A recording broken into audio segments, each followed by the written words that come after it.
Otep, cher Kamit, aujourd'hui je vais faire un partage avec vous en ce qui concerne les entreprises. Plus précisément, de l'égregore des entreprises et de la sorcellerie dans les entreprises. Comme je l'ai dit dans une vidéo récente que j'ai fait sur les entreprises, les règles des entreprises, il faudra noter, pour ceux qui ne l'ont pas suivi, que les entreprises sont, considérées dans certains cas comme des loges. Les entreprises, elles aussi, elles ont des égrégores, parce que les entreprises sont, ne vous limitez pas qu'à la partie physique, il y a une partie invisible, il y a un égrégore qui a été créé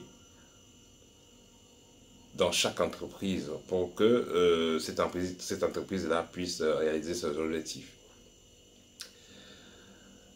Vous pouvez faire votre CV, vous allez déposer dans une entreprise, vous avez toutes les compétences techniques, les compétences académiques qu'il faut.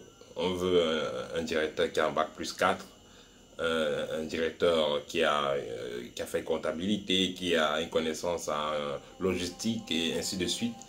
Mais vous allez déposer dans votre CV et on ne vous prend pas.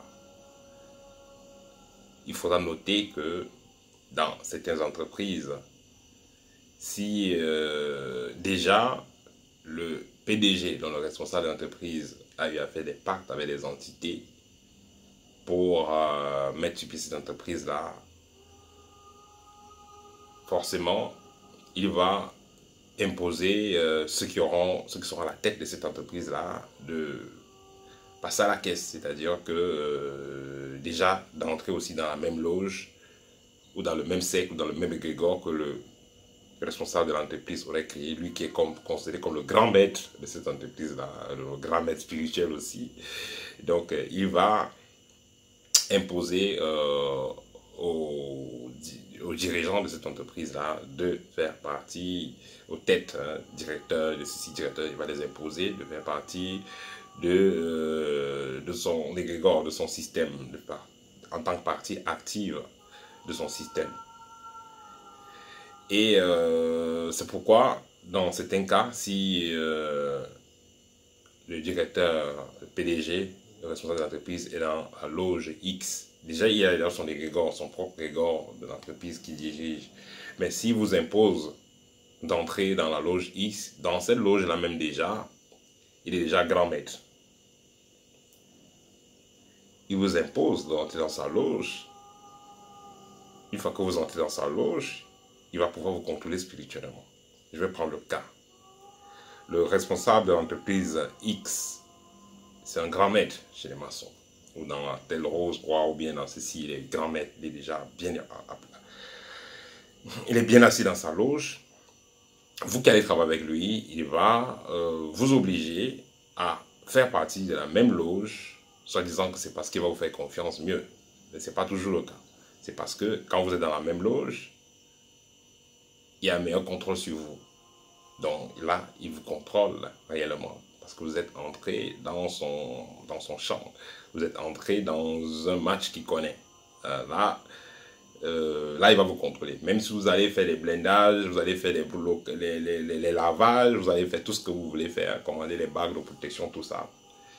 Une fois que vous êtes entré dans la loge, dans laquelle il est assis, les grands maîtres, il va vous contrôler.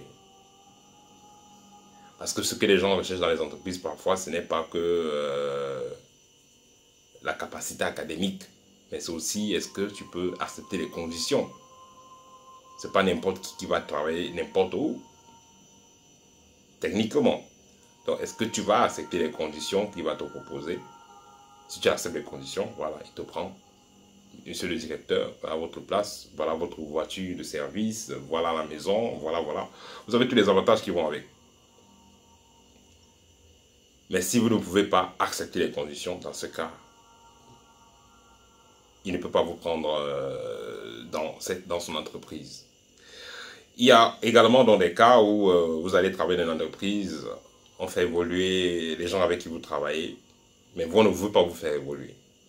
Parfois aussi dans certains cas, c'est quand vous n'êtes pas souple spirituellement. C'est-à-dire que si on n'arrive pas à vous contrôler spirituellement, parce que justement vous ne voulez pas entrer dans la loge que le responsable de l'entreprise vous propose, vous ne voulez pas entrer dans sa loge interne qu'il lui-même il a créée, donc disons je vais dire ici, l'égrégore que lui-même il a créé pour faire fonctionner son entreprise.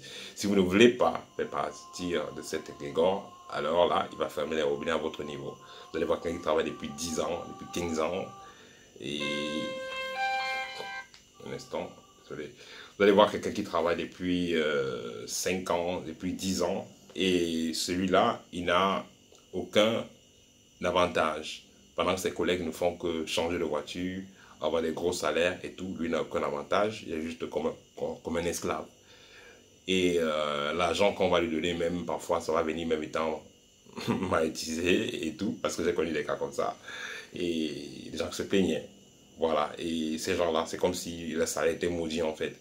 Donc ils ne vont rien faire avec l'argent qu'ils ont, ils vont tourner en rond, que ce soit un ministère, que ce soit une entreprise privée, ils ne feront rien avec cet argent, parce que ça vient être envoûté, et ils vont tourner en rond jusqu'à ce qu'ils décident d'entrer dans le cercle interne, à tremper, comme on dit souvent au pays, jusqu'ils décident de tremper et entrer dans ce que son chef lui a proposé d'entrer.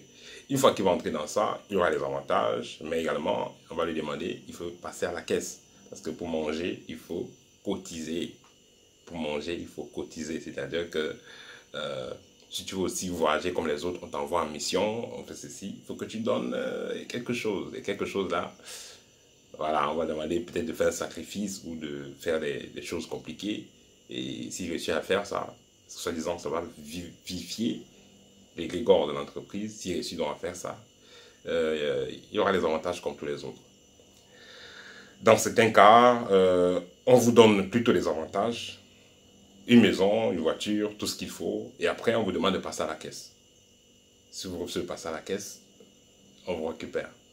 C'est-à-dire que vous allez transiter, vous allez rentrer dans le monde invisible. Ça se passe aussi.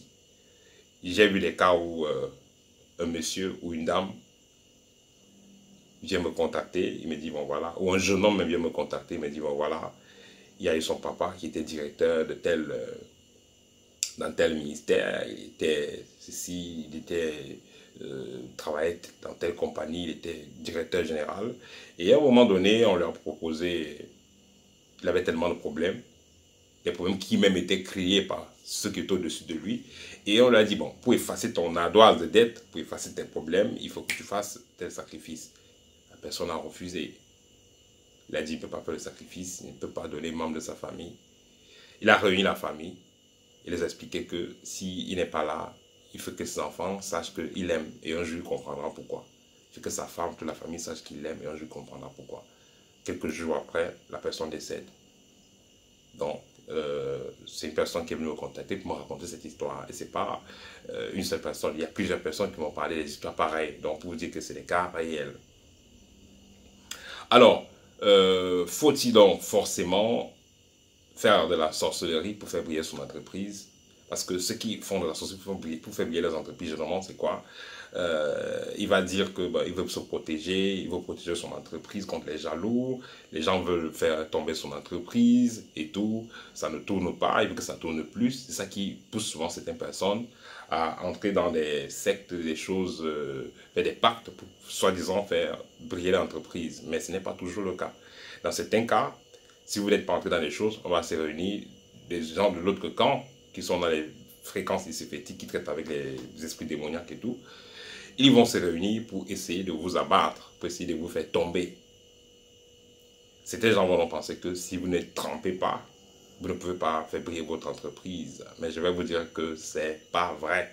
C'est pas vrai. Il y en a qui créent des entreprises. Et de nos jours, on peut travailler même en ligne. Vous pouvez avoir des entreprises qui ne sont même pas matérielles. Il y a plusieurs méthodes que vous pouvez faire. De nos jours, les choses ont changé.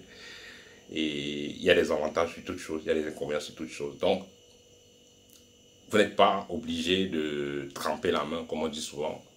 D'autres vont entrer dans des groupes, soi-disant que ces groupes-là vont vous donner des contacts. Est-ce que c'est vrai? Ça dépend.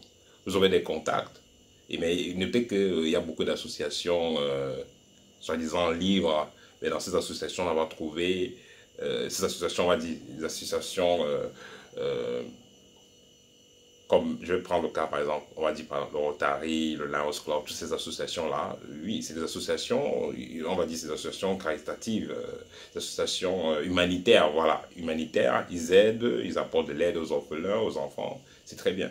Mais notez aussi que dans beaucoup des associations où les gens vont entrer, il y a qui sont des initiés. La plupart, ils sont des initiés. Il y a des gens, ils sont dans quelque chose, quelque part. Hein? Il y a des gens, chacun vient avec, c'est comme un carrefour, c'est comme un grand marché en fait. Chacun apporte ce qu'il apporte. Chacun vient chercher ce qu'il vient chercher. D'autres gens vont venir chercher de l'aide pour les contacts, les grands messieurs, les grandes directrices, les grandes patronnes, pour qu'on les aide. D'autres gens vont venir chercher aussi des proies, des gens qui vont aller, qui vont copter et amener dans les loges. C'est comme ça que ça s'est toujours passé. Donc quand vous allez dans les associations, il faudra faire attention, parce que dans les associations, il y a tout. Alors, faut-il donc, je vais encore sur la question, faut-il donc obligatoirement tremper la main ou entrer dans des associations assez délicates pour pouvoir faire briller son entreprise? Je vais vous répondre non. C'était comme ça à un moment donné, c'était beaucoup comme ça à un moment donné, pas à 100%, parce que justement, les gens étaient beaucoup plus endormis, les gens ne savaient pas réellement qu'est-ce qu'il faut faire, et ils étaient mal informés, ils pensaient que c'était ça la meilleure des choses à faire. J'ai suivi beaucoup de personnes dire que tu ne peux pas réussir sans tremper, tu ne peux pas briller dans la musique sans tremper, tu ne peux pas briller dans le sport sans tremper, mais c'est faux. Il y en a beaucoup qui ont brillé dans ce qu'ils ont fait sans jamais tremper. Et tout ce que nous avons à faire, nous qui sommes une communauté de Kamites, nous devons plutôt essayer de travailler ensemble. Parce que si vous allez de plus en plus au mouvement des Kamites, vous allez de plus en plus dans des marchés d'entrepreneurs Kamites, vous voyez, et donc vous allez dans des foires Kamites, ainsi de suite. Ça va faire en sorte que vous essayez un peu de changer votre carnet d'adresse. Vous allez trouver des gens aussi comme vous qui ne veulent pas tremper la main dans des choses et qui veulent évoluer. Vous allez trouver des gens comme vous qui ne veulent pas être dans des loges dépendants de quoi que ce soit et qui veulent évoluer. Donc vous allez trouver des gens qui sont indépendants et libres. Et voilà, vous allez donc plutôt faire ce type de carnet d'adresse-là et ça sera meilleur pour vous à court et moyen terme. Parce que justement, ce qui fait que les gens soient dans le regret, c'est qu'on les propose le miel aujourd'hui. Ils vont entrer dans la loge X, Y, soi-disant que, bon, on va dire, bon, tu connais tel, le PDG, il est avec nous. Tu connais tel, il est avec nous. Tu connais tel, il est avec nous. Ok, il faut que je fasse ça. Ça, c'est ce que vous voyez en premier plan. Mais au fond, est-ce qu'ils sont heureux? Qu'est-ce qui se passe dans leur famille? Comment ils vivent? Qu'est-ce qu'ils ont comme conditions là-bas? Est-ce qu'ils sont vraiment heureux? Parce qu'être heureux, ça ne suffit pas juste d'avoir une grosse maison, une grosse voiture. Non, on est heureux justement par rapport à la conscience. Est-ce que c'est vraiment ce que tu veux? Est-ce que tu es heureux dans ton âme? Est-ce que tu dors bien? Est-ce que, voilà, est-ce que tu ne te reproches de rien? Est-ce que tu n'as pas fait du mal à telle ou telle personne? Est-ce que tu n'as pas abusé de telle personne? Quand tu es en paix dans ton esprit, quand tu es en paix dans ton âme, ben, là tu es heureux. Quelqu'un avait dit, mieux vaut une cabane où il y a la joie qu'une villa où il y a des pleurs. Voilà, ça c'était mon partage pour aujourd'hui. Et pour finir, ceux qui sont intéressés par le module que nous avons mis sur pied, l'art de rayonner, allez contacter nous dans le site www.karmit.com. L'art de rayonner, c'est une courte formation d'une dizaine de jours qui vous apprend comment faire briller votre entreprise, comment faire briller vos projets. Vous allez découvrir les techniques que vous pouvez utiliser donc, pour déjà même trouver le nom de votre entreprise, trouver le logo qu'il faut,